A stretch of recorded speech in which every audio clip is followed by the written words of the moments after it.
বাংলাদেশে এবং বাংলাদেশের বাইরে পৃথিবীর বিভিন্ন প্রান্তে যেখান থেকে চ্যানেলে দেখছেন, আপনাদের সকলকে সাদর আমন্ত্রণ তৃতীয় মাত্রা দেখবার জন্য। প্রিয় দর্শক, আমি স্টুডিওর বাইরে।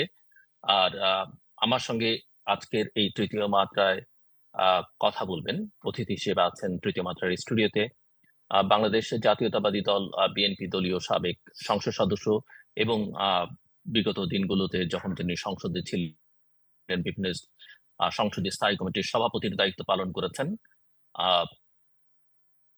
সনতা সাখাওয়াত হোসেন বকুল, এবং আমার সঙ্গে আছেন বাংলা দৈনিক বাংলাদেশ প্রতিদিনের নির্বাহী সম্পাদক মঞ্জুর ইসলাম। স্বাগত আপনাদের দুজনকেই তৃতীয় মাত্রায়। আপসী নেত্রী এবং দেশনেত্রী হিসেবে অভিষিক্ত বাংলাদেশ জাতীয়তাবাদী দল বিএনপির চেয়ারপারসন বেগম খালেদা জিয়া, তাকে সমাধিস্থ করা হয়েছে গতকাল বিকেলে। তার প্রয়াত স্বামী বাংলাদেশের সাবেক রাষ্ট্রপতি, বীর মুক্তিযোদ্ধা, সেক্টর কমান্ডার, সাবেক সেনাপ্রধান শহীদ রাষ্ট্রপতি জিয়াউর রহমানের কবরের পাশে। বেগম জিয়া বাংলাদেশের রাজনীতিতে আপসহীন অভিধা পেয়েছেন তার সংগ্রামী রাজনৈতিক জীবনের জন্য। একজন অত্যন্ত স্বল্পভাষী মানুষ ছিলেন। বাংলাদেশের বিভিন্ন জাতীয় সংসদ নির্বাচনে দেশের যে প্রান্ত থেকেই তিনি নির্বাচন করেছেন, সবসময় সবকটি আসনে বিজয়ী হয়েছেন এবং নিজের রাজনৈতিক সিদ্ধান্ত বা নিজের দলের যে নীতি, অনেক সময় জন আকাঙ্ক্ষাকে সমর্থন করতে গিয়ে বা জন আকাঙ্ক্ষার প্রতি শ্রদ্ধা জানিয়ে নিজেদের অবস্থান ও পরিবর্তন করতে তিনি কখনোই কুণ্ঠাবোধ বা কার্পণ্য করেননি। উদাহরণ হিসেবে বলা যেতে পারে তত্ত্বাবধায়ক সরকার ব্যবস্থার প্রবর্তন এবং বাংলাদেশের সংসদীয় শাসন ব্যবস্থায় প্রত্যাবর্তন, অর্থাৎ তত্ত্বাবধায়ক সরকারের বিধানটি সংবিধানে সন্নিবেশিত করা জন আকাঙ্ক্ষার দাবির প্রেক্ষিতে, এবং একই সঙ্গে রাষ্ট্রপতি শাসিত পদ্ধতি থেকে সংসদীয় শাসন ব্যবস্থায় যে প্রত্যাবর্তনের সংসদে আইন পাশ করে যে সিদ্ধান্ত, সেগুলো তার রাজনৈতিক জীবনে একটি একাধিক ঐতিহাসিক সিদ্ধান্ত। বিভিন্ন নির্বাচনে তিনি যেমন বিজয়ী হয়েছেন আমি বলছিলাম, এবং 1986 সালের নির্বাচনে সকল রাজনৈতিক দল যখন সিদ্ধান্ত নিয়েছিল যে তারা নির্বাচনে যাবে না, সেই সময়টাতে বাংলাদেশ আওয়ামী লীগ এবং জামায়াত ইসলামী তারা তাদের সিদ্ধান্ত পরিবর্তন করে একদিনের ব্যবধানে নির্বাচনে অংশ নেবার সিদ্ধান্ত নেয়। কিন্তু বেগম জিয়া এবং আরো বেশ কিছু রাজনৈতিক দল সেই নির্বাচন থেকে দূরে থাকেন, অর্থাৎ নির্বাচন বর্জন করেন, এবং একই ধারাবাহিকতায় 1988 সালের নির্বাচনও তিনি বর্জন করেন। 1996 সালের 15 ফেব্রুয়ারি নির্বাচন করে মাত্র এক মাসের মাথায় তত্ত্বাবধায়ক সরকারের বিধান সংসদে পাশ করিয়ে তিনি জন আকাঙ্ক্ষার দাবিতে পদত্যাগ করে আবার পরবর্তী জাতীয় সংসদ নির্বাচনে অংশ নেন। এক সংগ্রামী রাজনৈতিক জীবন, একটা রাজনৈতিক পরিবার। স্বামী দেশের রাষ্ট্রপতি ছিলেন, সেনাপ্রধান ছিলেন, আমি আগে উল্লেখ করেছি, নিজে তিনবারের প্রধানমন্ত্রী, বিরোধী দলের নেত্রী, এবং আগামী দিনের যে বাংলাদেশের রাজনীতি তার হাল ধরবার জন্য তার জ্যেষ্ঠ পুত্র তারেক রহমান এখন বাংলাদেশ জাতীয়তাবাদী দল বিএনপির ভারপ্রাপ্ত চেয়ারম্যান, এবং ধারণা করা হচ্ছে বাংলাদেশের এই বৃহত্তম রাজনৈতিক দল এবং দেশের দায়িত্বভারও হয়তো জনগণ তার হাতে তুলে দেবে। নানা রকমের নিপীড়ন নির্যাতনের শিকার হয়েছেন। আমরা বিভিন্ন সময় বলেছি, বিশেষ করে বেশ কয়েকবার তিনি কারাবরণ করেছেন, নিজের বাড়ি থেকে উচ্ছেদ হয়েছেন, বড় সন্তান নির্বাসনে গেছে, ছোট সন্তান নির্যাতন নিপীড়নের শিকার হয়ে ধীরে ধীরে মৃত্যুর কোলে ঢলে পড়েছেন। তো এরকম বর্ণাঢ্য এবং একই সঙ্গে সংগ্রামী জীবন খুব কম রাজনীতিতে বাংলাদেশে আছে, এবং সেই সঙ্গে বাংলাদেশের মুক্তিযুদ্ধ তার যে অবদান সেটিও অনস্বীকার্য। গতকাল লক্ষ লক্ষ মানুষ তার জানাজায় শরীক হয়েছেন। দক্ষিণ এশিয়ার বিভিন্ন দেশের সরকার প্রধানদের প্রতিনিধিরা এসেছেন, পররাষ্ট্রমন্ত্রী, কোন দেশের স্পিকার, কোন দেশের অন্যান্য মন্ত্রণালয়ের দায়িত্বপ্রাপ্ত মন্ত্রীবর্গ এসেছেন, এবং পৃথিবীর বিভিন্ন দেশের সরকার প্রধান, রাষ্ট্রপ্রধানরা তার বিদেহী আত্মার শান্তি কামনা করে নানা মাধ্যমে শোক বার্তা পাঠিয়েছেন। সব মিলিয়ে এত সম্মান, এত ভালোবাসা খুব কম রাজনীতিকের জীবনে ঘটে। এবং উদাহরণ হিসেবে যা ছোট্ট একটা কথা আমি বলতে পারি, যে বিগত দিনগুলোতে স্বৈরশাসক চেষ্টা করেছিল যে শহীদ রাষ্ট্রপতি জিয়াউর রহমানের যে সমাধিস্থল সেখান থেকে তার কবরকে সরিয়ে দেবার জন্য, কিন্তু ইতিহাসের নির্মম পরিণতি হচ্ছে যে সেই কবর তো সরানোই যায়নি, করা হয়েছে। আমি আর কথা না বাড়াই, আমি আমার অতিথিদের কাছে বেগম জিয়ার রাজনৈতিক জীবন, এবং একজন রাজনীতিক যিনি সরকার পরিচালনা করেন, রাষ্ট্র পরিচালনা করেন, তাকে নিয়ে ইতিহাসে নানা রকমের বিতর্ক থাকবে, তার সিদ্ধান্ত নিয়ে আলোচনা হবে, বিতর্ক হবে, কিন্তু সম্মান এবং ভালোবাসা সেটাই হচ্ছে একজন রাজনীতিকের সবচেয়ে বড় পাওয়া। এবং দলমত নির্বিশেষে আমরা দেখেছি যারা তার বিরুদ্ধে কুৎসা রটনা করেছেন, যারা তাকে নিপীড়ন নির্যাতন করেছেন, আমি সামাজিক যোগাযোগ মাধ্যমে দেখেছি যে তারাও এখন তার যে রাজনৈতিক অবদান দেশের সেটা স্মরণ করছেন। আমি প্রথমে সর্দার সাখাওয়াত হোসেন বকুলকে, তার সঙ্গে যে ব্যক্তিগত স্মৃতি, রাজনৈতিক এবং তাকে তার যে বিদায় পর্ব, সেই বিদায় পর্বকে তিনি কিভাবে দেখেন, মিস্টার সর্দার সাখাওয়াত হোসেন বকুল। ধন্যবাদ জনাব জিল্লুর রহমান সাহেব আপনাকে। আপনি নিজেই এক দীর্ঘ ভূমিকার মাধ্যমে বাংলাদেশ জাতীয়তাবাদী দলের চেয়ারপারসন, দেশনেত্রী, দেশমাতা, গণতন্ত্রের মা মরহুমা বেগম খালেদা জিয়ার জীবন ইতিহাসকে জাতির সামনে আপনি তুলে ধরেছেন। আমি আপনার সাথে একটু অ্যাড করতে চাই তার পারিবারিক ইতিহাস থেকে। বেগম খালেদা জিয়া এমন একজন সৃষ্টি, যেই সৃষ্টির কৃতকার্যতা, যেই সৃষ্টির অহংকার পৃথিবীর রাজনৈতিক ইতিহাসে খুব কম জায়গায় মিলবে। ওনার প্রয়াত স্বামী শহীদ রাষ্ট্রপতি জিয়াউর রহমান, আমরা ঢাকা বিশ্ববিদ্যালয়ের ছাত্র যখন সংসদ ভেঙে দিল ৭১ সনে, জাতি যখন ঘোর অন্ধকারে পড়ে গেল সিদ্ধান্তের অভাবে, এই হল ওই হল ছাত্র নেতারা যখন বলা বলি শুরু করলো কি হবে এখন দেশের, ঠিক কিছুক্ষণের মধ্যে ভেসে আসলো যে কণ্ঠস্বর, আমি মেজর জিয়া বলছি। মহান স্বাধীনতার ঘোষণা দিয়েছিলেন শহীদ রাষ্ট্রপতি জিয়াউর রহমান। ঘোষণা দিয়ে বসে থাকেননি, সশরীরে রণক্ষেত্রে থেকে সেক্টর কমান্ডার, জেট ফোর্সের কমান্ডার হিসেবে নিজে যুদ্ধ করলেন। জাতির সেই দুর্দিনে উনি জাতির হাল ধরলেন, দেশ মুক্ত হলো। আবার ৭৫-এর সেই সিপাহী বিদ্রোহের মাধ্যমে সিপাহী জনতার যে বিপ্লব হলো, সেই বিপ্লবে যখন দেশের আইনশৃঙ্খলা পরিস্থিতি সম্পূর্ণ ভেঙে পড়েছিল, সেনাবাহিনীতে যখন চেইন অফ কমান্ড ভেঙে পড়েছিল, ওনাকে যখন গৃহবন্দী করা হলো, সেই গৃহবন্দী থেকে ওনাকে সিপাহীরা ধরে এনে কাঁধে তুলে আবার জাতির দায়িত্ব তুলে দিলেন। উনি অত্যন্ত নিপুণতার সাথে, অত্যন্ত দৃঢ়চিত্তে সেই দায়িত্বভার গ্রহণ করে জাতিকে আবার বহুদলীয় গণতন্ত্র উপহার দিয়ে শান্তির আবহ সৃষ্টি করলেন।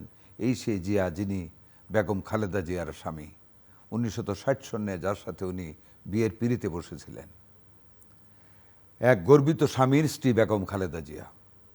ওনাকে বাদ দিয়ে আমি আরেকটু নিচের অংশে চলে যাই।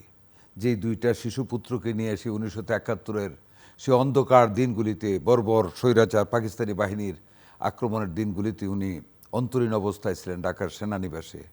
সেই শিশুপুত্র কুকুকে হারালেন বিগত স্বৈরাচারের অত্যাচার নির্যাতনে বিনা চিকিৎসায়। তার এক সন্তান তারেক রহমান আজকে বাংলাদেশের আরেক অধিপতি বলবো আমি। যে তারেক রহমান গত কয়েকদিন আগে সেই স্বৈরাচারের বিদেশে পাঠানো প্রবাসী জীবন থেকে বাংলার জমিনে ফিরে এসেছেন, লক্ষ লক্ষ জনতার কাছ থেকে স্বাগতম নিয়ে, সম্বর্ধনা নিয়ে ঢাকার রাজপথকে সেদিন কাঁপিয়ে দিয়েছিল বাংলার জনগণ। তারেক রহমানের স্বাগত জানিয়ে জানিয়ে কে সে, এই বেগম খালেদা জিয়ার সন্তান। আর বেগম খালেদা জিয়া উনি সৃষ্টি করেছেন অনেক কিছু। Begum Khaleda Zia, she stood like Himalaya as a winning leader at all the political crises or national crises of the country. She was a real leader who loved this nation from the core of her heart, এবং তার প্রমাণ তিনি রেখেছেন। স্বৈরাচার এরশাদ সরকারের আমলে যখন এই দেশে গণতন্ত্র ছিল না, 86-এর নির্বাচনে যখন আওয়ামী লীগ, জামাত এবং বিএনপি আরও কতগুলি দল জোট করলো নির্বাচনে যাবে না, সেইখানে আমি সংক্ষিপ্ত করে বলবো জামাত এবং আওয়ামী লীগ বেইমানি করে নির্বাচনে যোগদান করলো। বেগম খালেদা জিয়া কিন্তু সেই নির্বাচনে গেলেন না। গণতন্ত্রকে রক্ষার স্বার্থে উনি আন্দোলন করে গেলেন। মিস্টার বকুল, আপনার একবার কথা স্মরণ থাকবে মিস্টার বকুল, আপনার স্মরণ থাকবার কথা যে মাত্র একদিন আগে শেখ হাসিনা এক জনসভায় বলেছিলেন চট্টগ্রামে যে যার যারা আগামী জাতীয় সংসদ নির্বাচনে অংশ নেবে তারা জাতীয় বেঈমান। জাতীয় একদিনের মাথায় তিনি তার সিদ্ধান্ত আমি পরিবর্তন কথাটা করে বলতাম, জামাতকে সহ সেই ধন্যবাদ আপনাকে, নির্বাচনে আপনি অংশ বলে নেন। দিলেন। জি। হ্যাঁ, একদিন আগেই তৎকালীন বিরোধী দলের নেত্রী শেখ হাসিনা বলেছিলেন আওয়ামী লীগ নেত্রী যে যারা এই নির্বাচনে যাবে তারা জাতীয় বেঈমান হিসেবে পরিগণিত হবেন, এবং তিনিই কিন্তু গেলেন, নিজেই নিজের ফাঁদে পা দিয়ে জাতীয় বেঈমানে পরিণত হইলেন। বেগম খালেদা জিয়া গেলেন না ওই নির্বাচনে। ফলশ্রুতিতে কী হলো, তার ওই আনকম্প্রোমাইজিং অ্যাডামেন্ট যে উইল বা ইচ্ছা, যার তার যে ডেলিভারেশন অফ আর ডিসিশন, সেটা এত অ্যাডামেন্ট ছিল, উনি গেলেন না। তাতে কি হলো, এইটি কিন্তু সেই সরকারের বিদায় নিতে হলো। আর 90-র আন্দোলনে, ছাত্র জনতার আন্দোলনে এরশাদকে বিদায় নিতে হলো। 91-এ গণতন্ত্র পুনঃপ্রতিষ্ঠিত হলো তত্ত্বাবধায়ক সরকারের মাধ্যমে, দেশে একটা নিরপেক্ষ নির্বাচন হলো, নতুনভাবে আমাদের গণতন্ত্রের যাত্রা শুরু হলো, যা বেগম খালেদা জিয়ার অবদান। 96-এ যখন তত্ত্বাবধায়ক সরকারের জন্য আন্দোলন হল, বেগম খালেদা জি কিন্তু মারতে পারতেন। She was the prime minister of the nation. তার একটা বড় পলিটিক্যাল পার্টি ছিল বাংলাদেশ জাতীয়তাবাদী, কিন্তু উনি কিন্তু সেই রাস্তায় পা দেননি। সকল ধ্বংসযজ্ঞ থেকে পরিহার করে উনি কিন্তু 1 মাসের মাথায়, আমিও সেই সংসদের এমপি ছিলাম, 1 মাসের মাথায় উনি কিন্তু তত্ত্বাবধায়ক সরকারের বিল পাশ করে সংসদে আবার নির্বাচনে গেলেন, জাতিকে উপহার দিলেন তত্ত্বাবধায়ক সরকার। রক্তস্নাত বাংলার জমিনের সেই লাল দাগ আর পড়তে উনি দিলেন না বাংলার রাজনীতির ইতিহাসে। শুরু হলো আরেক যাত্রা। আমি আবার যদি লাভ দিয়ে এসে পড়ি 2008-এর পর থেকে, 14 থেকে নতুনভাবে আরেকটা আন্দোলন উনি শুরু করলেন যে স্বৈরাচারের অধীনে কোনো ভালো নির্বাচন হতে পারে না। 14 নির্বাচনে তা প্রমাণ হলো। বিনা প্রতিদ্বন্দ্বিতা 153 জন এমপি হয়ে গেল, উনি গেলেন না। 18 নির্বাচনে উনি গেলেন, অনেক 154 প্রশ্ন ছিল শেষ পর্যন্ত। যে 2018 নির্বাচনে অনেকে প্রশ্ন করলো বেগম খালেদা যে কেন গেলেন, এটার পিছনে কিন্তু ওনার একটা সিদ্ধান্ত ছিল। 154 জন। জি, উনি গেলেন প্রমাণ করতে যে শেখ হাসিনার অধীনে কোনো সুষ্ঠু নির্বাচন হতে পারে না, তাই তিনি যান নাই। ওই না যাওয়াটাই কিন্তু 2024-এর নির্বাচন, ওনার না যাওয়াটাকে জাস্টিফাই করলেন যে আমি এই কারণে 18-তে গিয়েছিলাম আর এই কারণে 24-এ যাচ্ছি না। এবং উনি বলেছিলেন 6 মাসের ভিতরেই গভর্নমেন্ট পড়ে যাবে। আলহামদুলিল্লাহ, সেই বেগম খালেদা জিয়ার কথা 24-এর গণ অভ্যুত্থানের ছাত্র জনতার সেই বৈষম্য বিরোধী আন্দোলনে গত 5ই আগস্ট 24-এ শেখ হাসিনা পলায়ন করতে বাধ্য হলো। এবং দেশে আওয়ামী লীগের সাধারণ সম্পাদক বলেছিলেন লক্ষ লক্ষ মানুষের লাশ পড়বে আওয়ামী লীগের। কিন্তু দেখুন বেগম খালেদা জিয়া যেই ইতিহাস সৃষ্টি করলেন সেই 7ই আগস্টে, এই আবার কেয়ারে উনি মৃত্যুর সাথে পাঞ্জা লড়ে মৃত্যুবরণ করলেন। সেই এবার কেয়ারের বিছানা থেকে উনি সেই দিন পল্টনের জনসভাকে অ্যাড্রেস করেছিলেন, বলেছিলেন যা আর প্রতিহিংসার রাজনীতি নয়, আইনশৃঙ্খলা পরিস্থিতিকে শান্ত রাখতে হবে, দেশে আইনশৃঙ্খলাকে নিজের হাতে তুলে নেওয়া যাবে না। ওনার একটি ভাষণ যে মেসেজ আমাদেরকে দিল, সারা বাংলাদেশ আমরা অতন্দ্র প্রহরীর মতো পাহারা দিলাম, দেশ চলল বিনা পুলিশ না আর্মি না কিছুই ছিল না। বেগম খালেদা জিয়ার এক কণ্ঠস্বরকে কাঁধে নিয়ে মাথায় নিয়ে আমরা সেদিন কাজ করে দেশকে শান্তির আবহ সৃষ্টি করে নৈরাজ্যের হাত থেকে রক্ষা করলাম। এই সেই বেগম খালেদা জিয়া যিনি প্রতিহিংসার হাত থেকে বাংলাদেশকে আবার রক্ষা করলেন। মিস্টার সর্দার শাকত হোসেন বকুল, আমি একটু এই পর্যায়ে মিস্টার মঞ্জুর ইসলামের কাছে যাব, আমি আবার আপনার কাছে আসবো। মিস্টার মঞ্জুর ইসলাম, একজন সাংবাদিক হিসেবে বা আমি আপনার কাছে যে বেগম জিয়া যে 40 বছরের বেশি সময় তিনি রাজনীতিতে ভূমিকা রেখেছেন এবং রাজনীতি তার আসবার কথা ছিল না, তিনি ইচ্ছুকও ছিলেন না, এক ঐতিহাসিক প্রয়োজনে দলের এবং দেশের প্রয়োজন। ওনার এই রাজনৈতিক জীবনকে কিভাবে মূল্যায়ন করবেন? এবং এত সমালোচনা, নিন্দা, তার প্রতিপক্ষ তাকে নানাভাবে চিত্রায়িত করবার চেষ্টা করেছে এবং তাদের যে বিদায় 2024-এর 5ই আগস্ট এবং বেগম জিয়ার যে আজকের বিদায় বা তিনি যেভাবে শান্তিতে চিরনিদ্রায় শায়িত হলেন, আপনি এই দুটো পার্থক্য কিভাবে মানে আপনি কিভাবে বিশ্লেষণ করবেন বা ব্যাখ্যা করবেন একজন সাংবাদিক হিসেবে? না, ধন্যবাদ জিল্লুর রহমান। এবং আমার সাথে উপস্থিত আছেন প্রাজ্ঞ রাজনীতিবিদ শাকওয়াত হোসেন বকুল ভাই। আমি অনুষ্ঠানের শুরুতে আমাদের প্রিয় নেত্রী দেশনেত্রী বেগম খালেদা জিয়ার প্রতি শ্রদ্ধা এবং তার রুহের মাগফিরাত কামনা করছি। আমরা যতদূর জানি রাজনৈতিক ইতিহাসে এবং পৃথিবীর ইতিহাসে যতদূর জানি, সেটা হলো যে একমাত্র আর্জেন্টিনার প্রেসিডেন্ট তারা দুজন স্বামী স্ত্রী ছিলেন, নেস্তর কিরশনার এবং তার ওয়াইফ ক্রিস্টিনা। তারা দুইজনই রাষ্ট্রপতি ছিলেন। এছাড়া পৃথিবীর ইতিহাসে আর কোনো স্বামী স্ত্রী প্রধানমন্ত্রী এবং রাষ্ট্রপতি থাকেন নাই, কিন্তু সন্তান নেই। ছিল না। এবং সবচেয়ে বড় কথা হলো যে এই দুইজন যে একজন রাষ্ট্রপতি একজন প্রধানমন্ত্রী হলেন, তারা দুইজনই কিন্তু বিদায় নিলেন দেশের মানুষের চোখে পানি দিয়ে, দেশকে কাঁদিয়ে, দেশের মানুষের ভালোবাসা নিয়ে। এরকম ভালোবাসা পৃথিবীর ইতিহাসে এবং তাদের তাদের ইতিহাসে তাদের সময়ের সবচেয়ে বড় জানাজা বা জানাজা বিদায় অনুষ্ঠানের মধ্য দিয়ে, হ্যাঁ জানাজা হলো। এবং জিয়াউর রহমান তার সময়কালে, বেগম জিয়া তার সময়কালে, সেই সময় জনসংখ্যাও কম ছিল, কিন্তু ইতিহাসে শ্রেষ্ঠ এবং স্মরণীয় জানাজা হয়েছে।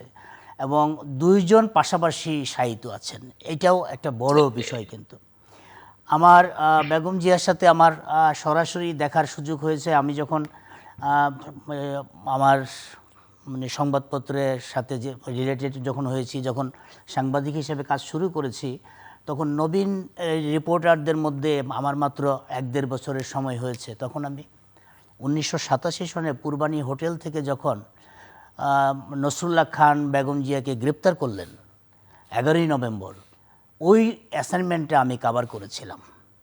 আমি তখন ওনাকে কাছে থেকে দেখেছি কতটা সাহসী একজন মানুষ হলে, কতটা সাহসী একজন নেত্রী হলে তখন পুলিশের গাড়ির সেই দরজা খুলে তিনি ভাষণ দিতে দিতে আসছিলেন, দেশবাসীর উদ্দেশ্যে হাত উঁচু করে তিনি ভাষণ দিতে দিতে আসছিলেন। এবং দুই পাশে মানুষ যেভাবে তাকে তার প্রতি সম্মান দেখিয়েছিল, তাকে তার সে হাত ইশারা করা এবং তার বক্তব্যের করতালি দিয়ে সমর্থন করেছিল, সেটা আমার চোখের সামনে খুব বেশি ভাসে।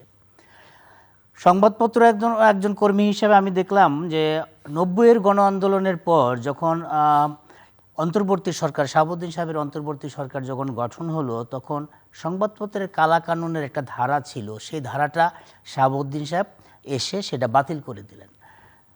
এবং পরবর্তীতে 91-এর নির্বাচনে বেগম খালেদা জিয়া যখন প্রধানমন্ত্রী হলেন, তখন তিনি বাংলাদেশে গণমাধ্যমকে প্রস্ফুটিত হওয়ার, গণমাধ্যম প্রসারিত করার সকল রকম পরিবেশ তিনি তৈরি করে দিলেন।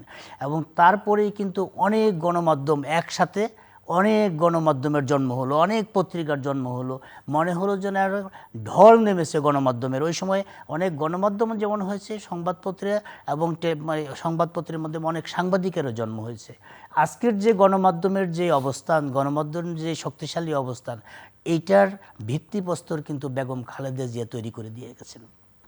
আমরা যদি রাজনৈতিকভাবে ওনাকে বিশ্লেষণ করি, রাজনৈতিকভাবে বিশ্লেষণ করে আমার বিশ্লেষণটা এরকম যে তিনি যখন হাসপাতালে ভর্তি হলেন তখন তিনি ছিলেন বিএনপি নেত্রী, কিন্তু তিনি যখন চলে গেলেন তখন তিনি হলেন দেশনেত্রী।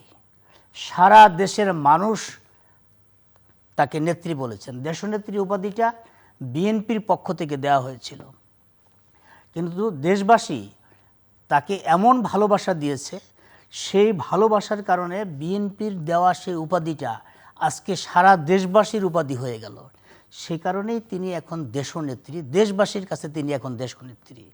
যে ভালোবাসা নিয়ে তিনি চলে গেলেন গতকাল, এমন ভালোবাসা, এমন শ্রদ্ধা, এমন সম্মান খুব কম মানুষের ভাগ্যেই জোটে। এবং আপনার এই যে মানিক মিয়া এভিনিউ থেকে শুরু করে পুরা অঞ্চলটা, ফার্মগেট থেকে শুরু করে তেস্তুনি বাজার থেকে শুরু করে ওইদিকে একদম কারণ বাজার পর্যন্ত, ওইদিক দিয়ে আসাদ গেট এবং ওইদিকে একদম প্ল্যানিং কমিশন পার হয়ে ওই এলাকাটা, পুরা এলাকাটা জুড়ে যে মানুষ, প্রত্যেকটা মানুষ কিন্তু জানাজার নামাজের পরে বিদায় হয়েছে চোখ মুছতে মুছতে। একটা মানুষের প্রতি কতটা ভালোবাসা, কতটা সম্মান এবং কতটা বিশ্বাস, আস্থা থাকলে এই মানুষটার প্রতি এই সম্মান দেখাতে পারে। প্রত্যেকের মধ্যেই এই জিনিসটা কাজ করেছে। আমাদের প্রিয় একজন মানুষ চলে গেলেন এবং যে কান্না মানুষের, এই কান্না আসলে না দেখলে ওই জায়গাটায় বোঝানো যাবে না। আরেকটা বিষয় আমি আমার সংবাদকর্মী হিসাবে যেটা আমি বলবো, যে তিনি অত্যন্ত দূরদর্শী ছিলেন একজন মানুষ। আপনি দেখেন যে বিএনপির যারা প্রতিষ্ঠাতা ছিলেন তাদের মধ্য থেকে বিএনপি থেকে চলে গেছেন অনেকে। অধ্যাপক AQM বদরুদ্দোজা চলে গেছেন এবং KM ওবায়দুর রহমান চলে গেছেন। তারা যখন চলে যান, এবং নতুন যখন মঞ্জুরুল ইসলাম যখন হোসেন মোহাম্মদ এরশাদ সেনা শাসন জারি করলেন এবং নতুন মন্ত্রিসভা গঠন করলেন, বা তারপরে যখন দল গঠন করলেন, বিএনপি থেকে কিন্তু একটা বড় অংশ নেতৃত্বে চলে জি গেছে। বলা যেতে পারে যে একটা ধন করেছেন এবং আজকের এই সবচেয়ে সর্ববৃহৎ দলে পরিণত করেছেন। হ্যাঁ, কিন্তু সেই সময়ে যারা বিএনপি থেকে চলে গেলেন, সেই চলে যাওয়ার পিছনে কিন্তু তিনি তাকান নাই। তার দৃষ্টি ছিল সামনের দিকে, যে যারা চলে গেছে তারা চলে যাবে।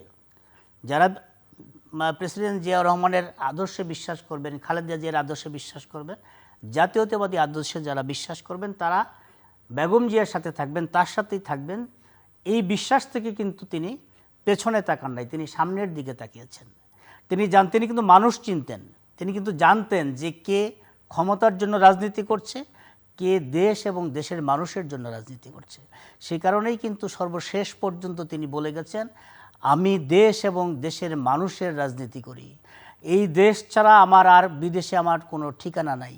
এই দেশে আমার জন্ম, এই দেশেই আমার মৃত্যু হোক, বা আমার মৃত্যু হোক, এটা আমি চাই। তিনি যে মানুষ চিনতেন, দেখেন তার আরেকটা প্রমাণ, সেটা হলো যে জামায়াতে ইসলামকে যখন জামায়াতে ইসলামের দুইজন নেতাকে যখন তিনি মন্ত্রিসভায় নিলেন, ওইটার প্রতিবাদ করে বিএনপি তখনকার নেতা এবং সাবেক মন্ত্রী কর্নেল অলি আহমেদ বীর বিক্রম, তিনি বিএনপি ছেড়ে দিলেন এবং নতুন দল গঠন করলেন। তিনি কিন্তু নতুন দল গঠন করার পরে, বিএনপি ছেড়ে দেওয়ার পরে তাকে কিন্তু ডাকেন নাই, যে যাওয়ার সে চলে যাবে। সেই অলি আহমেদ সাম্প্রতিক সময়ে আবার জামাতের সাথে জোট করলেন, যাদের সাথে প্রতিবাদ করে তিনি বিএনপি ছাড়লেন, তাদের সাথে আবার জোট করলেন। তার মানে বেগম যে বুঝতে পেরেছিলেন, তার যে দূরদর্শিতা, যে এই অলি আহমেদ এই জায়গার মানুষ না, ঘুরে ফিরে ক্ষমতার মানুষ, দেশ এবং দেশের জনগণের মানুষ না, ক্ষমতার মানুষ, সেটা তিনি বুঝতে পেরেছিলেন। তিনি দেখেন রাজনীতিতে তিনি অন্তর্ভুক্তিমূলক গণতন্ত্র চর্চা করেছেন।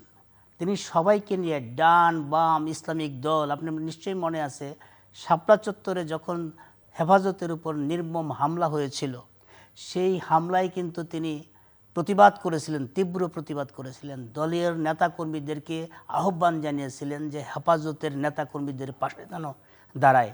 তিনি ডান বাম চিন্তা করেন, গণতন্ত্রের স্বার্থে সবাইকে নিয়ে তিনি পথ চলতে চেয়েছেন। তিনি যখন মন্ত্রিসভা গঠন করেন, মন্ত্রিসভার অনেক সদস্যদের সাথে কথা বলে জেনেছি যে তিনি মন্ত্রিসভায় বসে সবার কথা শুনতেন, সবার কথা শুনে তারপরে তিনি সিদ্ধান্ত দিতেন। তিনি যখন দলের স্ট্যান্ডিং কমিটির বৈঠকে বসতেন, তখন তিনি সবার কথা শুনতেন, শুনে তারপরে তিনি তার সিদ্ধান্ত দিতেন। আরেকটা উল্লেখযোগ্য বিষয় আপনাকে বলি, তার চেয়ে সততার দিক থেকে তাকে বিগত সরকার দুর্নীতিবাজ বানিয়েছে, কিন্তু জোর করে বানিয়ে তাকে জেল খাটানো হয়েছে। অথচ দেখেন একটা চমৎকার একটা এক্সাম্পল দেখেন, তিনি যখন 1991 সনে রাষ্ট্র ক্ষমতায় আসলেন, তখন তিনি দেখলেন যে এই ঢাকা শহর একদিন অচল শহরে পরিণত হবে। তিনি তখন এই ঢাকা শহরকে রেখে আরেকটা সুন্দর আধুনিক শহর করার জন্য চিন্তা করলেন। সেই চিন্তার ফলশ্রুতিতে তিনি পূর্বাচল আধুনিক সিটি করলেন। তখন রূপগঞ্জের এমপি ছিলেন মতিন চৌধুরী সাহেবকে তিনি দায়িত্ব দিলেন যে পূর্বাচল ঘিরে একটা আধুনিক নতুন শহর হবে, আমরা একটা নতুন মালয়েশিয়ার মতো একটা জিনিস করব, ওই জায়গায় আমাদের আধুনিক রাজধানী হয়ে যাবে।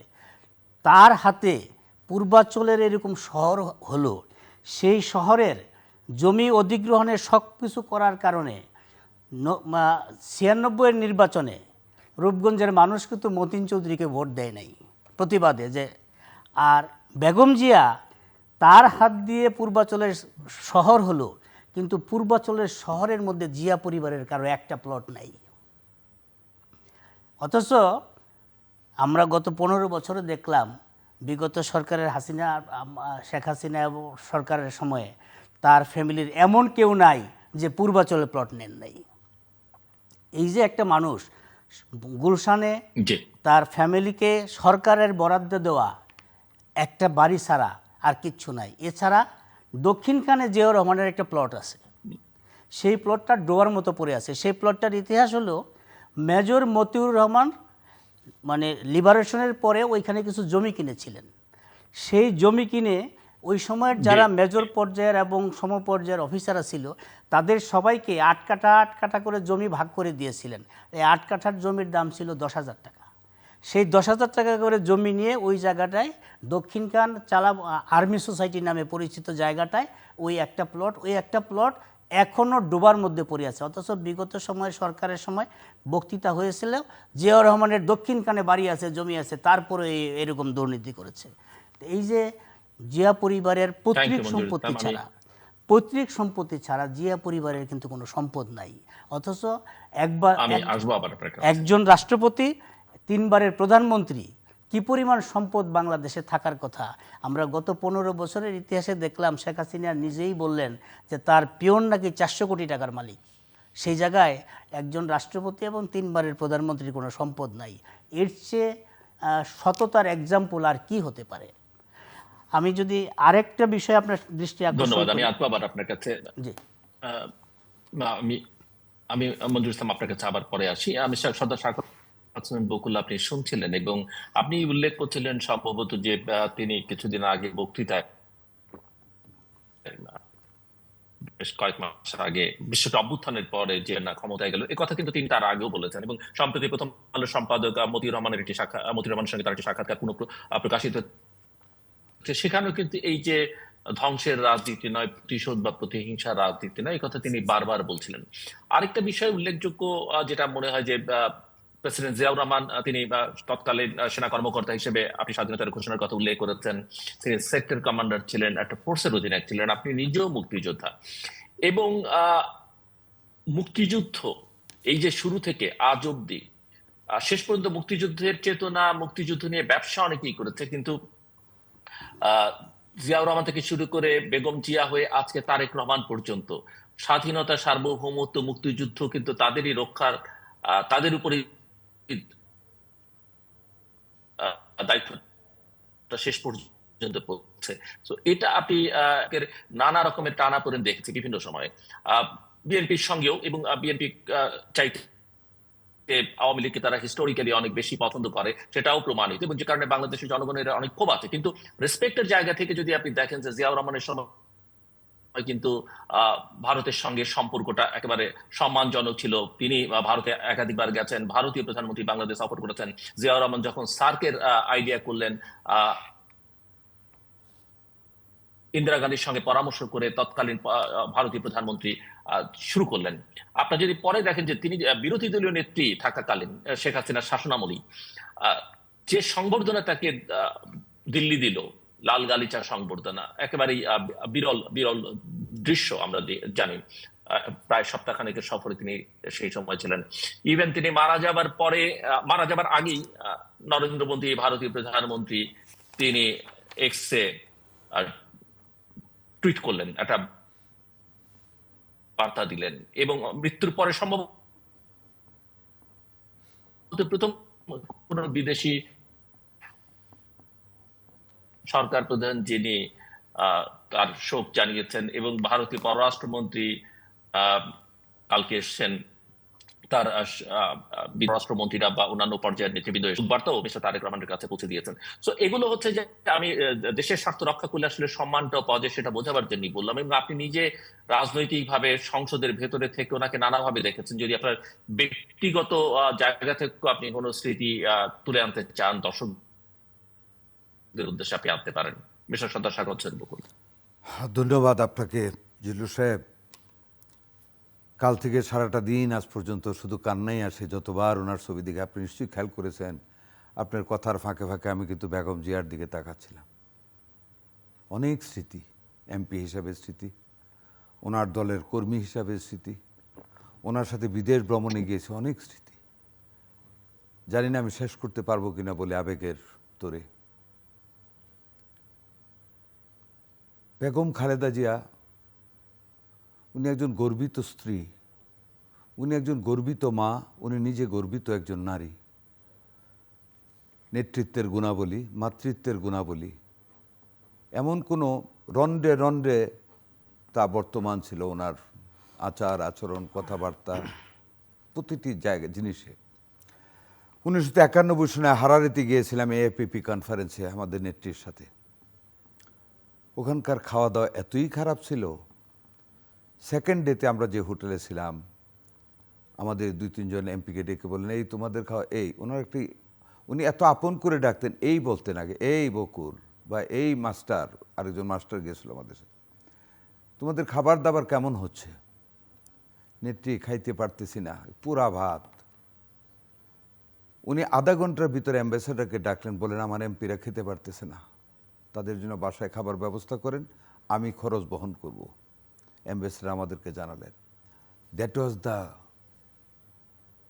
motherly attitude of Begum Khaleda Zia to her own parliament members. উনি সেইভাবে জোগাড় করতেন, খবর নিতেন মিনিটে মিনিটে। We are proud of this Begum Khaleda Zia. আমি আপনাকে একটা কথা বলবো, জানি না কতটুকু প্রাসঙ্গিক হবে। হারারিতে যেদিন আমরা প্রথম সেই কনফারেন্সে ঢুকি, কনভেনশন সেন্টারে, নেলসন ম্যান্ডেলাও ছিলেন সেখানে। বিশ্বাস করেন, হাজার হাজার মানুষ হোটেল থেকে সেই কনভেনশন সেন্টার পর্যন্ত দুই দিকে the queen of Bangladesh is coming একটা আওয়াজ তুলেছিল। আমার সেই স্মৃতি আমি ভুলতে পারি না। একটা সাদা শাড়ি আমাদের নেত্রী পরে যখন গিয়া হারারে সেই কনভেনশন সেন্টারে নামলেন, হাজার হাজার মানুষে দুমড়ি খেয়ে পড়লো বাংলাদেশের কুইনকে দেখার জন্য, নট প্রাইম মিনিস্টার।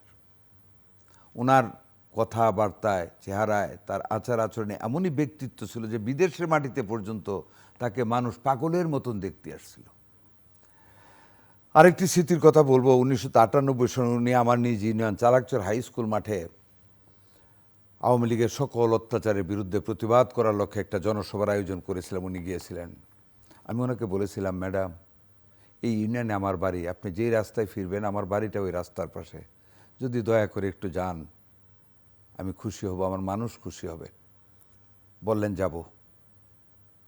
আধা ঘন্টার মধ্যে কি জানি হলো, একজন বলল, ম্যাডাম তো যাবেন না, সিকিউরিটি প্রবলেম।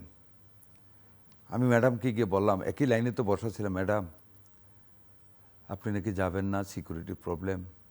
আমি তো বলে ফেলেছিলাম। কে বলেছে এগুলি, তুমি যাও আগে বাড়িতে, আমি যাব। উনি গেলেন, আমার ঘরে বসলেন, নাস্তা খেলেন। আমার মা, আজকে আমার মাও নেই, ওনার সাথে ছবি তুললেন। সেই ছবি আজও আমার চোখে 2 দিন যাবত দেখি আর কাঁদি। উনি আসার সময় সিঁড়িতে পা রাখার আগে ঘাটটা ফিরিয়ে বলেন, বকুল তোমার শান্তি হয়েছে, খুশি হয়েছ? বলেন, তুমি প্রধানমন্ত্রী। আমাকে আবার জিজ্ঞাসা করে, কি সেই মা? C was a real mother. কোনো দিন এলাকার কাজ নিয়ে গেলে ওনার রুমে গিয়ে দাঁড়ালে 1 সেকেন্ড দেরি হতো না। এই কী জন্য আসছো, এই কী জন্য আসছো? ম্যাডাম এই কাজ প্রতিশ্রুতি দিয়ে আসছি। এই সাবিকে বলো, সাবি একটা ডিউ লেটার দাও। মানে আমার বলার ভাষা নেই ওনার সম্বন্ধে, যিনি কী ধরনের আদর আমাদেরকে করতেন, কী ধরনের মমত্ববোধ ওনার মধ্যে ছিল সকল মানুষের প্রতি। আপনি দেখেন যে অত্যাচার ওনাকে করেছে, ওনার চেয়ে বেশি অত্যাচারিত তো কেউ হয় নাই আওয়ামী লীগের আমলে। উনি নিজে, ওনাকে সেই শেষে একটা নির্জন জেলখানায় দিন কাটাতে হয়েছে। ওনাকে এক কাপড়ে ক্যান্টনমেন্টের তার স্বামীর বাড়ি থেকে তাকে বের করে দেওয়া হয়েছে গলা ধাক্কা দিয়ে। কাঁদতে কাঁদতে আমাদের নেত্রী বের হয়ে গেছেন সে বাড়ি থেকে। এই শেখ হাসিনার কারবার। তার সন্তানকে নিশ্চয়ই একটু আগে ছবিটা দেখেছে, কত আহত অবস্থায় মা তারেক রহমানকে জড়িয়ে ধরেছিল। সেই নেত্রী বিছানায় থেকে ওই দলের মানুষের বাড়িঘর অগ্নিশিখা জ্বলে ছাই হয়ে যেতে পারে, মানুষ মরতে পারে, বাংলাদেশ একটা মানে বধ্যভূমি হয়ে যেতে পারে, আইনশৃঙ্খলার অবনতি হতে পারে। উনি সেই প্রতিশোধ না নিয়ে জাতিকে রক্ষা করলেন, তাদেরকে রক্ষা করলেন। এই মমত্ববোধ কোন মহিলার বাংলাদেশে আছে? পাশাপাশি তো দেখলেন যেই নেত্রী বলেছিল জিয়া রহমানের সমাধিস্থল উড়িয়ে দেবে, আল্লাহর কি বিধান। জিল্লুর ভাই, সূরা ইমরানে একটা আয়াত আছে, বিসমিল্লাহির রহমানির রহিম, কুলিল্লাহুম্মা মালিকাল মুলক তুতিল মুলকা মান তাশাউ ওয়া তুইজ্জু মান তাশাউ ওয়া তুযিল্লু মান তাশাউ বিয়াদিকাল খায়র ইন্নাকা আলা কুল্লি শাইইন কাদির। এই ভুবনের মালিক আমি আল্লাহ, আল্লাহ মালিক। আমি কাউকে ইজ্জত দান করি, কাউকে বেইজ্জতি করি, আমি কল্যাণ দানকারী। এই আল্লাহর শহীদ জিয়া রহমানের সমাধিস্থল তো উঠাতে পারেননি যিনি বলেছিলেন তিনি আজ বাংলার জমিনে নেই। আর তার স্ত্রী বেগম খালেদা জিয়া কি সৌভাগ্যবান সেই মহিলা, তার কর্মের ফলে, তার কর্মের কারণে সেই স্বামীর পাশে সেই সংসদের চত্বরে আজকে ঘুমিয়ে আছেন। এই সেই বেগম খালেদা জিয়া, এই সংসদের পাশে লক্ষ লক্ষ জনতা আজকে তার নামাজে জানাজা সেই সকাল 8:30টায় আমি নিজে গিয়েছি, ঘুরে ঘুরে দেখেছি বেগম খালেদা জিয়ার লাশটা যখন পৌঁছলো জিল্লুর সাহেব, কোনো মানুষের চোখ আমি ড্রাই দেখিনি, কান্নার রোল বয়ে গিয়েছে, আর হাত তুলে তুলে মানুষ কান্না করেছে। বাংলার জমিনে জিয়াউর রহমানের পর আর কারো জানা যায় এই জিনিস দেখিনি, এত মানুষ আর কোনো দিন কারো জানা যায় দেখিনি, দেখব বলেও মনে হয় না। এই জন্য প্রথমেই বলেছি বেগম খালেদা জিয়া গর্বিত স্ত্রী, গর্বিত মা। তারেক রহমান দেখেছে সেই লক্ষ কোটি জনতা বাংলার জমিনে ঢাকা শহরকে কাঁপিয়ে তুলেছিল, আর সেই মানুষ বেগম খালেদা জিয়ার জন্য শেরে বাংলা মানিক মিয়া এভিনিউতে তার জানাজার নামাজে উপস্থিত হয়ে হু হু করে কাঁদতে দেখেছি মানুষকে বেগম খালেদা জিয়ার মমত্ববোধে। এই সেই নেত্রী যার কারণে বাংলাদেশ, যেটা আপনি বলতেছিলেন, উনি কি বলেছেন, বাংলাদেশকে আমি ভালোবাসি। উনি যখন লন্ডনে চিকিৎসায় গেলেন, আমাদের ভারপ্রাপ্ত চেয়ারম্যান তারেক রহমান সাহেব আসার আগে ওনাকে বলেছিলেন, মা আর কিছুদিন থেকে যাও। উনি বলেছিলেন, আমার মানুষকে রেখে আমি এতদিন বিদেশে মাটিতে পড়ে থাকতে পারবো না, আমি আমার মানুষের সাথে থাকতে চাই, আমি বাংলাদেশে থাকতে চাই। উনি এও বলেছেন, বাংলাদেশ ছাড়া আমার কোনো ঠিকানা নাই। উনি এটাও বলেছেন, সকলের সাথে বন্ধুত্ব কামনা করি, কিন্তু আমাদের উপর কেউ প্রভুত্ব করবে সেটা চাই না। She was a real lover of this nation. She use to like the people of this nation. She loved this country. এই দেশ ছাড়া উনি কিছু বুঝেননি। এই সেই বেগম খালেদা জিয়া। ধন্যবাদ। মঞ্জুর, আমি একটু মঞ্জুর ইসলামের কাছে যাব। মঞ্জুর ইসলাম, বিএনপি এবং বিএনপির নেতৃত্বে বা বিএনপি গঠিত হবার আগে একটা জেনারেশন, এরপরে বেগম জিয়ার আরেকটা জেনারেশন, আমি বলেছি যে একটা ধ্বংসস্তূপ থেকে আবার খুব দ্রুততম সময় দলকে গঠন করে বিএনপিকে তিনি রাষ্ট্র পরিচালনার দায়িত্বে নিয়ে গেছেন জনগণের ভোটের মধ্য দিয়ে। এবং তার অধ্যায়টাও শেষ হলো গতকালকে আনুষ্ঠানিকভাবে। এবং এখন এই প্রেসিডেন্ট জিয়া এবং প্রধানমন্ত্রী বেগম খালেদা জিয়ার যে লিগ্যাসি, সেই ধারাবাহিকতা অব্যাহত রাখবার দায়িত্ব পড়েছে এখন বিএনপির ভারপ্রাপ্ত চেয়ারম্যান তারেক রহমানের উপরে। হয়তো মানুষ অনেকেই ধারণা করছেন সঙ্গত কারণে যে দেশ পরিচালনার দায়িত্ব। আপনি এই তার গর্বিত পিতা এবং মায়ের যে লিগ্যাসি, সেটাকে তারেক রহমান কোন ধারায় নিয়ে যাবেন বলে আপনি মনে করেন? সময় বদলেছে, দেশ বদলেছে, মানুষ বদলেছে, এই তার জন্য যদি আপনার কোনো পরামর্শ থাকে, মঞ্জুর ইসলাম। এটা একটা খুব কঠিন একটা যাত্রা হবে। সেটা হলো যে আপনি ধরেন, আবার বেগম জিয়ার যেই তৈরি করা, তিনি ছিলেন, বেগম জিয়া ছিলেন রাজনৈতিক নেতা তৈরি করার কারিগর। আজকে আমার সামনে যে বসে আছেন প্রাজ্ঞ রাজনীতিবিদ বকুল ভাইও কিন্তু তারই তৈরি করা একজন মানুষ। বিএনপি স্ট্যান্ডিং কমিটিতে সালাউদ্দিন আহমেদ থেকে শুরু করে আমানুল্লাহ আমান, তখন ডাকসুর ভিপি ছিলেন, সেই 90-এর গণ আন্দোলন যার নেতৃত্বে হয়েছে। খায়রুল কবির খোকন ডাকসুর জিএস ছিলেন। তারপরে আমাদের ছাত্র নেতাদের মধ্যে এই যে রুহুল কবির রিজভী, তারপরে খুব সাহসী মানুষ রুহুল কুদ্দুস তালুকদার দুলু সহ সারা দেশে যে হাজার হাজার নেতা তিনি তৈরি করে গেছেন। তিনি এমন কোনো এলাকা নাই দেশের, এমন কোনো অঞ্চল নাই যেই অঞ্চলে তিনি নেতা তৈরি করে যান নাই। এখন বিএনপির ভারপ্রাপ্ত চেয়ারম্যানের দায়িত্ব হলো এই সকল নেতাদের, যেই নেতাদের তিনি তৈরি করে গেছেন, এই নেতাদের সংগঠিত করে নতুন পথে যাত্রা শুরু করা। হ্যাঁ, বিএনপির মধ্যে নানা স্রোতের মানুষ আছে, নানা বিশ্বাসের মানুষ আছে। জিয়াউর রহমানের বিশ্বাসের মানুষও আছে, খালেদা জিয়ার বিশ্বাসের মানুষও আছে, আবার দুদিকে পা দেওয়া মানুষও আছে।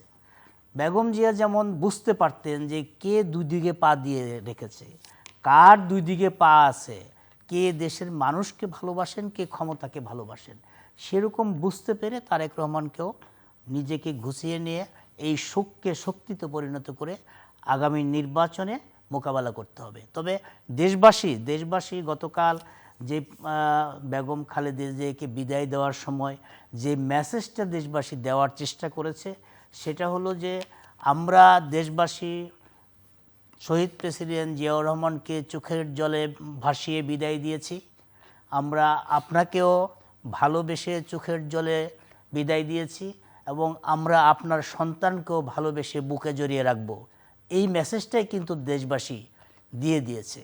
এখন এই মেসেজটা ধারণ করার দায়িত্ব হলো বিএনপির নেতাকর্মীদের। বিএনপির সকল পর্যায়ের নেতাকর্মী যদি এই মুহূর্তের নির্বাচনের আগে ঐক্যবদ্ধ থাকে, সারা দেশে যদি তাদের সাংগঠনিক তৎপরতা অনেক বেশি ধারালো এবং অনেক বেশি প্রশ্নবিদ্ধ হয়, এরকম কোনো কাজ না করে তারেক রহমানের হাতকে যদি শক্তিশালী করে, তবেই একমাত্র দেশবাসীর যে প্রত্যাশা যে তারেক রহমানকে বুকে জড়িয়ে নেওয়া, তারেক রহমানকে ভালোবাসার মধ্যে রাখা, তা শহীদ প্রেসিডেন্ট জিয়াউর রহমান এবং খালেদা জিয়ার সম্মানের জায়গাটায় তারেক রহমানকে বসানোর জন্য দেশবাসীর যে প্রস্তুতি, সেই প্রস্তুতিটা বাস্তবায়ন করার দায়িত্ব হলো বিএনপির হাজার হাজার নেতাকর্মীদের। এবং এইটা করার জন্য সবাইকে আমি যেটা বললাম, তার পাশাপাশি আরেকটা বিষয় এখন কাজ করছে যে আপনি ধরেন আগামী নির্বাচনকে সামনে রেখে সামাজিক যোগাযোগ মাধ্যমে বট বাহিনীর যে অত্যাচার, বট বাহিনীর যে অপপ্রচার, এই অপপ্রচারের জবাব দিতে হবে। বিএনপি শুধু মাঠে থাকলে হবে না, বিএনপিকে সামাজিক যোগাযোগ মাধ্যমের এই জায়গাটাও সাইবার ওয়ার্ল্ডে থাকতে হবে, এই ডিজিটাল দুনিয়ায়ও থাকতে হবে। দেখা যায় যে বিএনপির এই জায়গাটার দুর্বলতা প্রতিদিন প্রকাশ পাচ্ছে। এই যে বট বাহিনী সংঘবদ্ধ, বট বাহিনী বেগম জিয়ার মৃত্যুকে নিয়েও নানা রকম কথাবার্তা বলছে, এই জায়গাটাও যথাযথ জবাব দিতে হবে। এই বাহিনীটা তৈরি করতে হবে, ডিজিটাল করতে হবে, এই ছাত্রদল যুবদলের নেতাকর্মীদেরকে তৈরি করতে হবে, সকল কিছুতে দক্ষ করতে হবে এবং একটা ভীষণ দিতে হবে। তারেক রহমান সাহেব যেই কথাটা বলেছেন, আই হ্যাভ এ প্ল্যান, এই প্ল্যানটা হবে দেশ এবং দেশের মানুষের জন্য।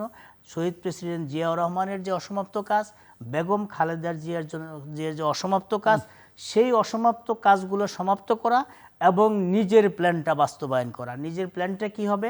এই দেশ একটি সমৃদ্ধশালী দেশ হবে, এই দেশ একটি আধুনিক দেশ হবে, এই দেশ একটা মাথা বিশ্বের দরবারে মাথা উঁচু করে দাঁড়ানোর মতো একটা দেশ হবে। এমন একটা দেশ হবে যেই দেশের মধ্যে বেকারত্ব থাকবে না, এমন একটা দেশ হবে যেই দেশের গণমাধ্যমের স্বাধীনতা থাকবে, এমন একটা দেশ হবে যেই দেশ নিয়ে আমরা গর্ব করতে পারি।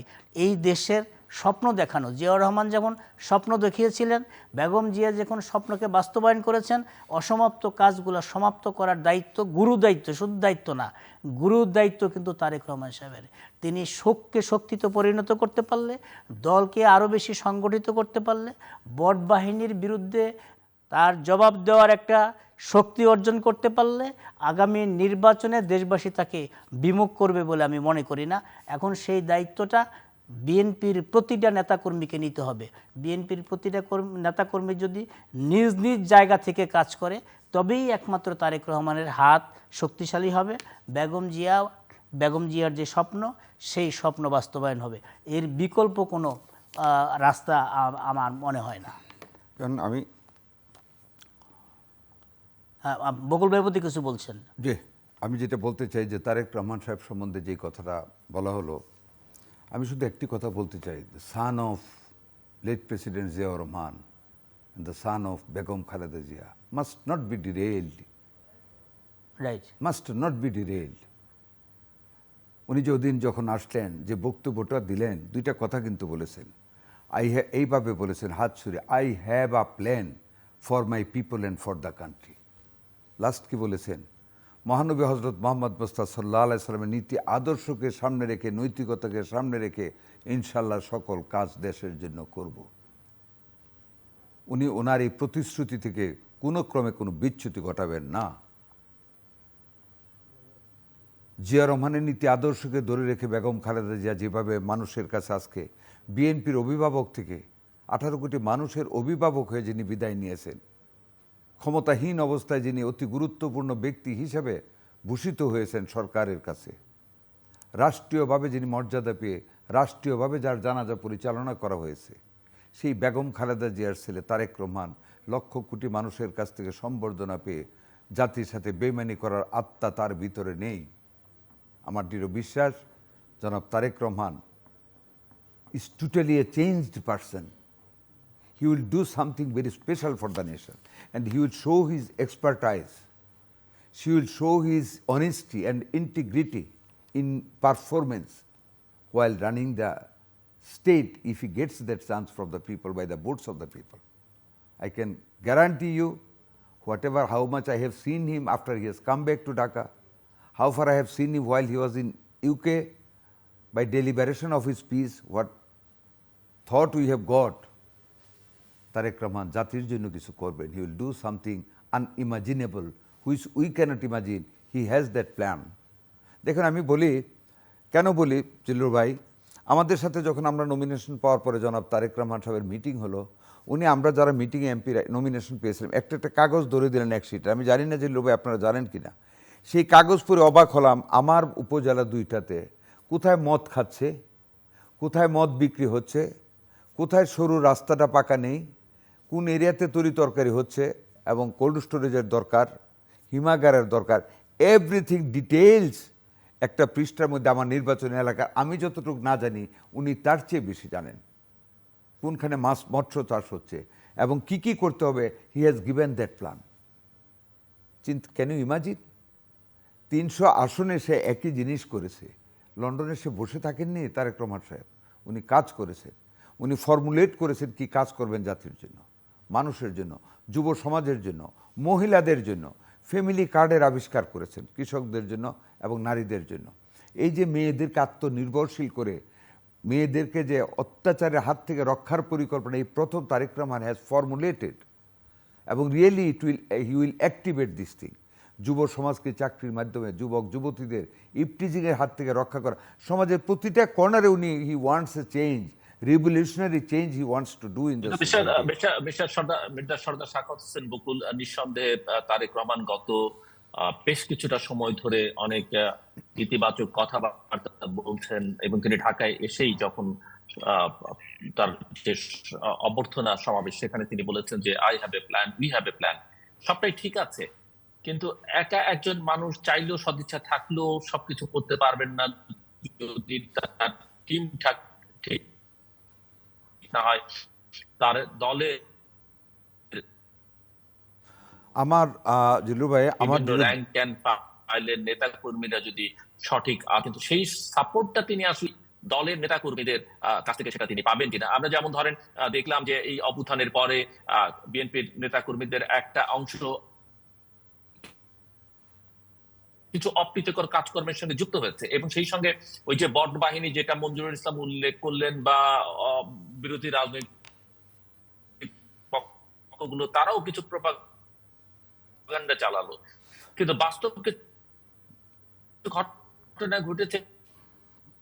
জিল্লু ভাই 17 বছর পর কারণে দল থেকে একটা সার্থক বিপ্লবের পরে নেতা কর্মীকে তিনি বাঁচিয়ে, কিন্তু মূল কথা হলো যে দল তো করতে হবে। জি, একটা সার্থক বিপ্লবের পর পৃথিবীর ইতিহাসে যতগুলি বিপ্লব হয়েছে, রাশিয়ান বিপ্লব বলেন, উত্তর আমেরিকার বিপ্লব বলেন, আমাদের স্বাধীনতা যুদ্ধ বলেন, আরও অনেক দেশে যত বিপ্লবের দুনিয়া কাঁপানো 10 দিনও যদি দেখেন, যত বিপ্লবের পরে মানুষ কিছু লোক একটা মানে এ সেকশন অফ দ্য পিপল মানে কিন্তু ডিরেইলড হয়ে যায়, অপকর্মে লিপ্ত হয়ে যায়। সকল মানুষ একরকম না।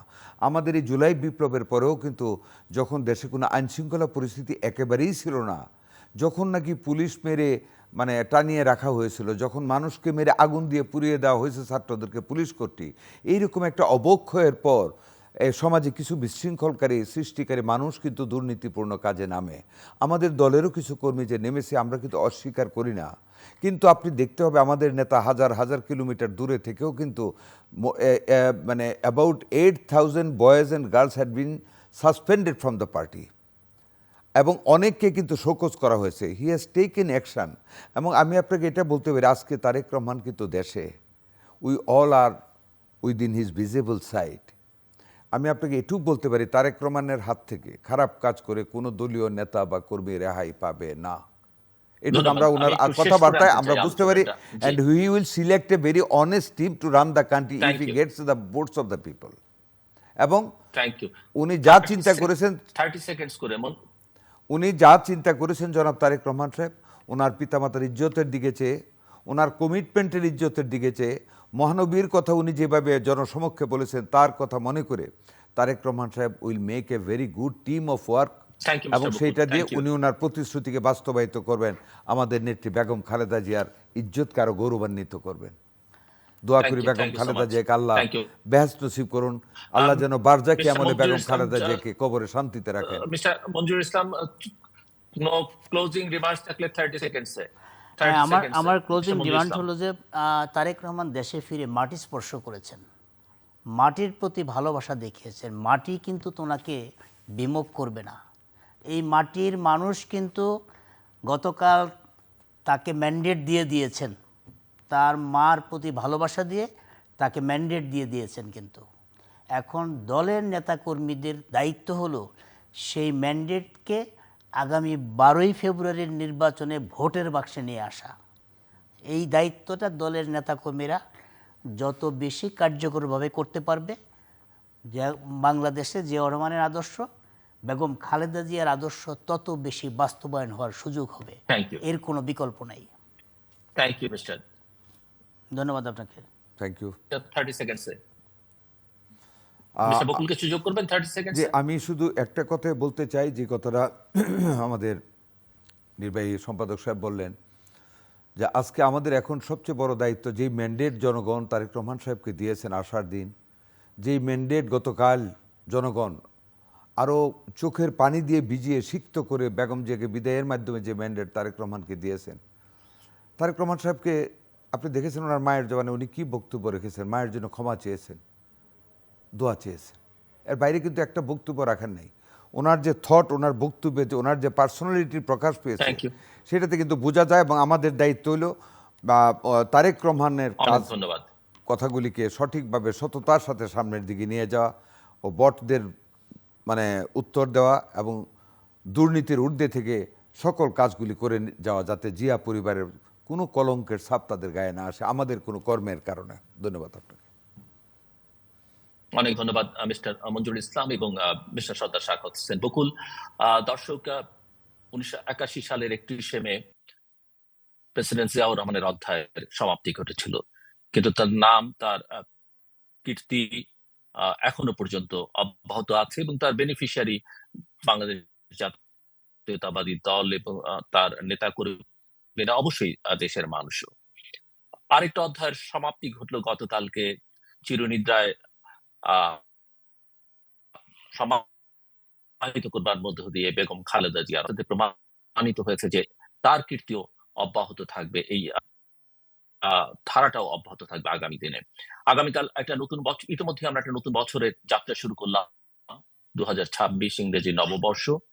আমরা আশা করব যে এই নববর্ষে প্রথম দিনে এককভাবে, এখানে এখন জিয়াউর রহমান নেই, বেগম খালেদা জিয়া নেই, তারেক রহমানের নেতৃত্বে, একক নেতৃত্বে অবশ্যই তিনি অন্যদের নিয়ে তার নেতৃত্ব পরিচালনা করবেন দলের ভেতরে, এবং দল নয়, এখন দেশেরও দায়িত্বভার হয়তো তার উপরে পড়বে, এটি সাধারণভাবে একটা ধারণা তৈরি হচ্ছে। এবং ক্ষমতায় যান কিংবা না যান, দেশের সর্ববৃহত্তম রাজনৈতিক দলের প্রধান নেতা হিসেবে দেশের দায়িত্ব তার, এবং আমরা চাইবো দেশের সীমানা পেরিয়ে এই অঞ্চলের শান্তি প্রতিষ্ঠায়ও তিনি ভূমিকা রাখবেন এবং বৈশ্বিক প্ল্যাটফর্মেও বাংলাদেশের সম্মানকে আরো বাড়িয়ে তুলবেন। এবং বলা যেতে পারে 2026 আমাদের সবার জন্য যেমন একটা নতুন বছর, মিস্টার তারেক রহমানের জন্য অবশ্যই একটা নতুন যাত্রা। দর্শক মন্ডলী, আপনাদের সবাইকে ইংরেজি নববর্ষের শুভেচ্ছা। Happy new year.